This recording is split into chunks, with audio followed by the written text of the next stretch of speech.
സംസ്ഥാന സ്കൂൾ ഒളിമ്പിക്സിൽ മീറ്റർ റെക്കോർഡോടെ സ്വർണം നേടി ഐഡിയലിന്റെ സ്വന്തം മുഹമ്മദ് സുൽത്താൻ.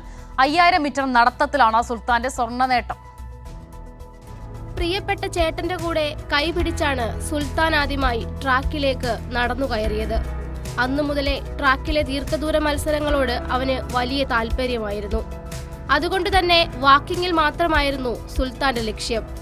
ഇത്തവണത്തെ സംസ്ഥാന സ്കൂൾ മീറ്റിൽ ഒരു ദീർഘദൂര അവശേഷിപ്പുണ്ടാക്കണമെന്ന് ആഗ്രഹവുമായാണ് മലപ്പുറംകാരൻ സുൽത്താൻ ട്രാക്കിലേക്ക് ഇറങ്ങിയത്. രാവിലെ ആരംഭിച്ച മത്സരത്തിൽ ഇടയ്ക്ക് പെയ്ത തുലാമഴ വില്ലനായെങ്കിലും റെക്കോർഡ് നേട്ടത്തോടെ സ്വർണം കൈവരിക്കാൻ സുൽത്താന് കഴിഞ്ഞു. 20 മിനിറ്റ് 40 സെക്കൻഡ് കൊണ്ടാണ് സുൽത്താൻ ഫിനിഷിംഗ് പോയിന്റ് കടന്നത്.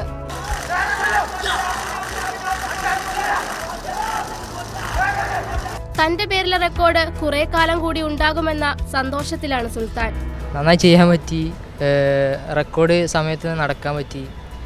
ഒരാഗ്രഹം ഞാൻ ലക്ഷ്യമായിട്ട് വന്നത് അത് ഞാൻ റെക്കോർഡ് ചെയ്യണം തന്നെയായിരുന്നു. ആ ടൈം എന്തായാലും ചെയ്തു. 21:50 റെക്കോർഡ്, ഞാൻ അത് 21:40 തിരുത്തിയിട്ടുണ്ട്. കുറഞ്ഞ സമയം കൊണ്ട് വലിയൊരു റിസൾട്ട് ഉണ്ടാക്കാൻ കഴിഞ്ഞതിന്റെ സന്തോഷം കോച്ച് സുമേഷിനുമുണ്ട്. എൻ്റെ വീട്ടിൽ വരിക, ഇപ്പോൾ വീട്ടിൽ നിന്നാണ് ട്രെയിനിങ് ചെയ്തുകൊണ്ടിരിക്കുന്നത്. നമുക്ക് ഗ്രൗണ്ട് ഒരു പ്രശ്നമാണ്. ഇപ്പം ഗ്രൗണ്ട് ഇല്ലാതെ ഞാനിപ്പോൾ റോട്ടിലാണ് ഇവരെ ട്രെയിനിങ് ചെയ്തുകൊണ്ടിരിക്കുന്നത് നിലവിൽ. അപ്പോൾ അത് വെച്ച് ആ വന്ന സമയത്ത് 25 മിനിറ്റിലാണ് ആൾ 5 കിലോമീറ്റർ ചെയ്തിരുന്ന ആൾ. അതിനുശേഷം ഞാൻ ജില്ലാ മീറ്റ് ആയപ്പോഴത്തേക്കും 22 മിനിറ്റിലേക്ക് എത്തിച്ചു. ജില്ലാ റെക്കോർഡ് 22 ആയിരുന്നു, അത് റെക്കോർഡ് ബ്രേക്ക് ചെയ്യുകയുണ്ടായി. അതിനുശേഷം പിന്നെ കുറച്ച് നാളുകളിലൂടെ എനിക്ക് കിട്ടിയുള്ളൂ. ആ ഒരു കുറഞ്ഞ നാൾ കൊണ്ട് ഈ ഒരു സമയത്തേക്ക് എത്താൻ പറ്റിയത് ഞാൻ വളരെ സന്തോഷവാനാണ്.